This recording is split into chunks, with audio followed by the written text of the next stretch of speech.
नमस्कार दोस्तों, स्वागत है आप सबका जीएस विथ लेंस पर।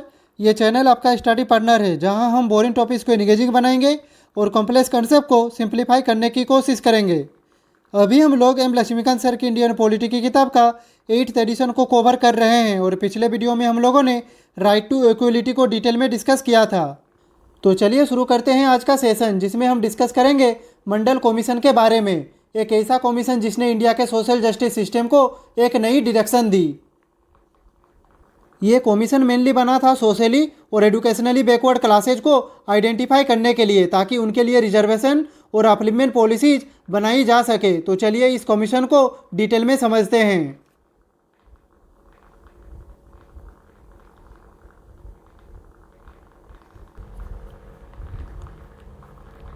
तो यहाँ पे सबसे पहले देखते हैं establishment and background of Mandal commission.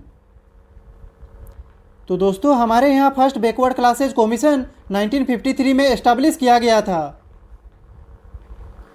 इस कमीशन के चेयरमैन थे काका केलकर और उन्होंने अपनी रिपोर्ट 1955 में सबमिट की थी। लेकिन ये रिपोर्ट इम्प्लीमेंट नहीं की गई, क्योंकि उस टाइम गवर्नमेंट को लगा कि बैकवर्डनेस को डिफाइन करना सिर्फ कास्ट के बेस पर सही अप्रोच नहीं है। अब आते हैं सेकेंड बैकवर्ड क्लासेज कमीशन पर, जिसे हम सब मंडल कमीशन के नाम से जानते हैं। ये कमीशन 1979 में एस्टैब्लिश हुआ था और इसका चेयरमैन थे बीपी मंडल। इस कमीशन का मेन ऑब्जेक्टिव था socially and educationally backward classes को आइडेंटिफाई करना और उनके लिए पॉलिसी रिकमेंडेशंस देना। इस कमीशन ने अपनी रिपोर्ट 1980 में सबमिट की थी। इस रिपोर्ट के थ्रू इस कमीशन ने 3743 socially and educationally backward caste को आइडेंटिफाई किया था।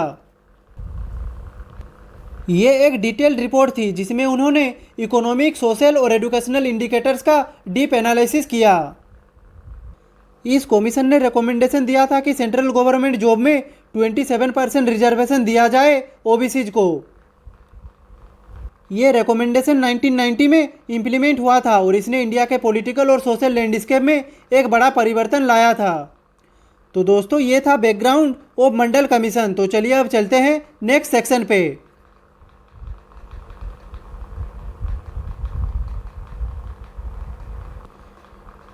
तो दोस्तों, अब हम डिस्कस करेंगे मंडल कमीशन के इम्प्लीमेंटेशन के बारे में। तो ये सिलसिला शुरू होता है 1990 से, जब वीपी सिंह की गवर्नमेंट ने एक हिस्टोरिक डिसीजन लिया। उन्होंने ऑफिशियली अनाउंस किया कि सेंट्रल गवर्नमेंट जॉब में 27% रिजर्वेशन दिया जाएगा ओबीसीज के लिए। ये डिसीजन पूरे देश में एक बड़े पॉलिटिकल स्टॉर्म का रीजन बना। कहीं इसको सोशल जस्टिस की जीत कहा गया तो कहीं इसके अगेंस्ट जोरदार प्रोटेस्ट हुए। यहाँ पे फिर आता है नरसिम्हा राव गवर्नमेंट इन 1999, जिन्होंने मंडल कमीशन में कुछ इंपॉर्टेंट मॉडिफिकेशंस किए। सबसे पहले उन्होंने इंट्रोड्यूस किया क्रीमी का कॉन्सेप्ट। मतलब ओबीसी कैटेगरी के अंदर जो इकोनॉमिकली स्ट्रोंगर लोग हैं उन्हें रिजर्वेशन का बेनिफिट नहीं मिलेगा। ये स्टेप इसलिए लाया गया ताकि रिजर्वेशन का फ़ायदा सिर्फ जेन्युइनली बैकवर्ड लोगों तक पहुंच सके। यहाँ पे दोस्तों, इसी के साथ नरसिम्हा राव गवर्नमेंट ने एक और प्रपोजल दिया था, जो था 10% reservation for EWS. Supreme court ने इस प्रपोजल को बाद में स्ट्राइक डाउन कर दिया था, क्योंकि उस टाइम कॉन्स्टिट्यूशन में ईडब्ल्यूएस रिजर्वेशन के लिए कोई लीगल बैकिंग नहीं थी। तो दोस्तों, ये था इम्प्लीमेंटेशन ऑफ मंडल कमीशन का एक फुल ब्रेकडाउन। तो चलिए अब चलते हैं इस कमीशन के नेक्स्ट सेगमेंट पे।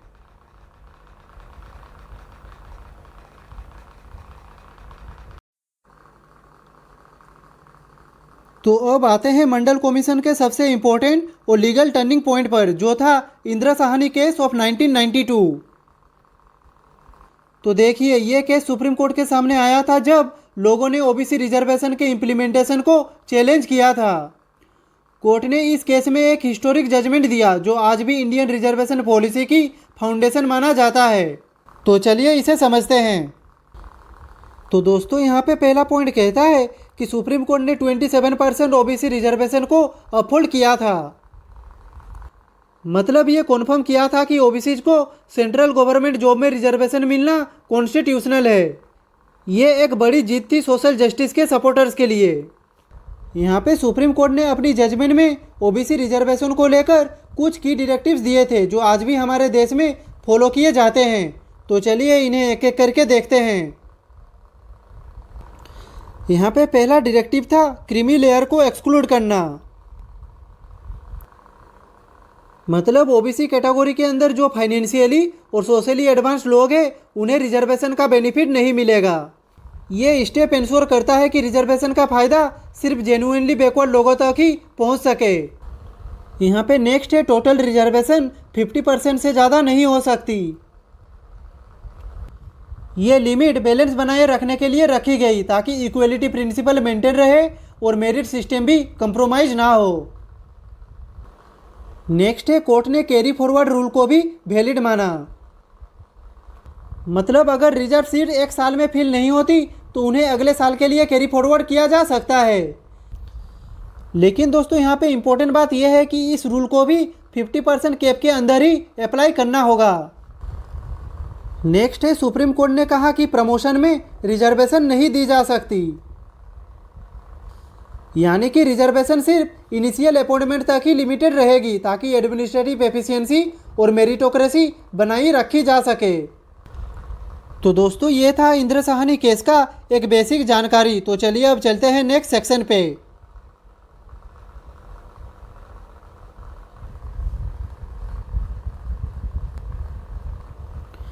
तो दोस्तों अब हम बात करेंगे some constitutional amendment related to reservation.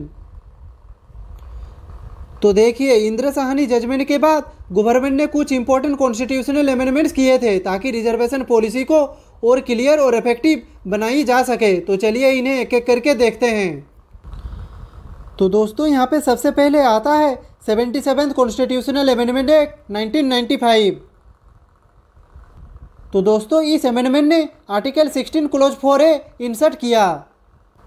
इसके थ्रू एससी और एसटी के लिए प्रमोशन में रिजर्वेशन दी गई।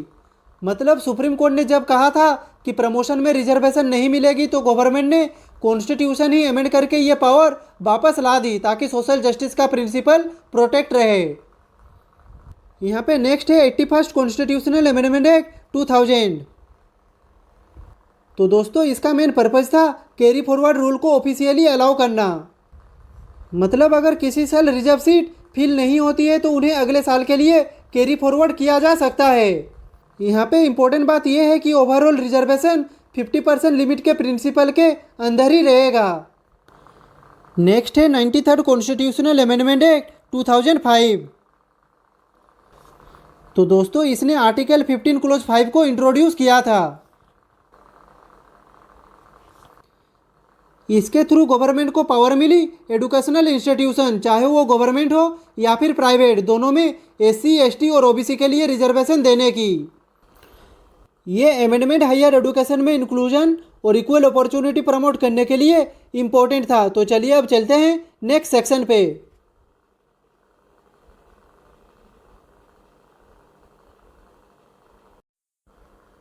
तो दोस्तों अब हम बात करेंगे national commission for backward classes के बारे में। तो देखिए मंडल कमीशन और इंद्र साहनी जजमेंट के बाद एक इम्पोर्टेंट डेवलपमेंट हुआ था और वो था national commission for backward classes का एस्टैब्लिशमेंट।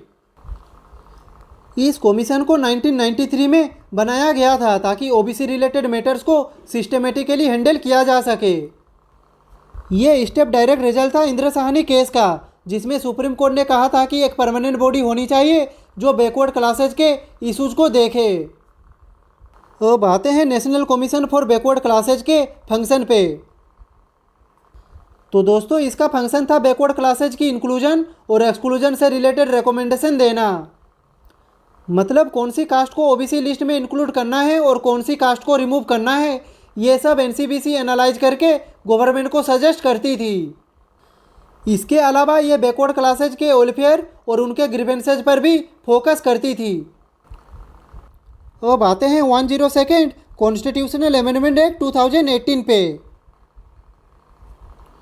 तो देखिए इस अमेंडमेंट ने आर्टिकल 338B को इंसर्ट किया था। इसके through national commission for backward classes को कॉन्स्टिट्यूशनल स्टेटस दे दिया गया। मतलब अब एनसीबीसी सिर्फ एक स्टैट्यूटरी बॉडी नहीं रही बल्कि एक कॉन्स्टिट्यूशनल अथॉरिटी बन गई। मतलब अब ये कमीशन बैकवर्ड क्लासेज के राइट्स और सेफगार्ड्स को प्रोटेक्ट करने के लिए डायरेक्टली कॉन्स्टिट्यूशन के अंडर काम करती है। तो दोस्तों आज के लिए बस इतना ही। नेक्स्ट वीडियो में हम बात करेंगे राइट टू फ्रीडम के बारे में। अगर आपका आज के सेशन से रिलेटेड कुछ भी डाउट हो तो आप कमेंट बॉक्स में पूछ सकते हैं। और अगर आपको ये वीडियो पसंद आई हो तो लाइक करें, कमेंट करें, शेयर करें और ऐसे ही इन्फॉर्मेटिव वीडियो देखने के लिए चैनल को सब्सक्राइब करें। मिलते हैं नेक्स्ट वीडियो पे, तब तक के लिए खुश रहिए, स्वस्थ रहिए। जय हिंद, वंदे मातरम, भारत माता की जय।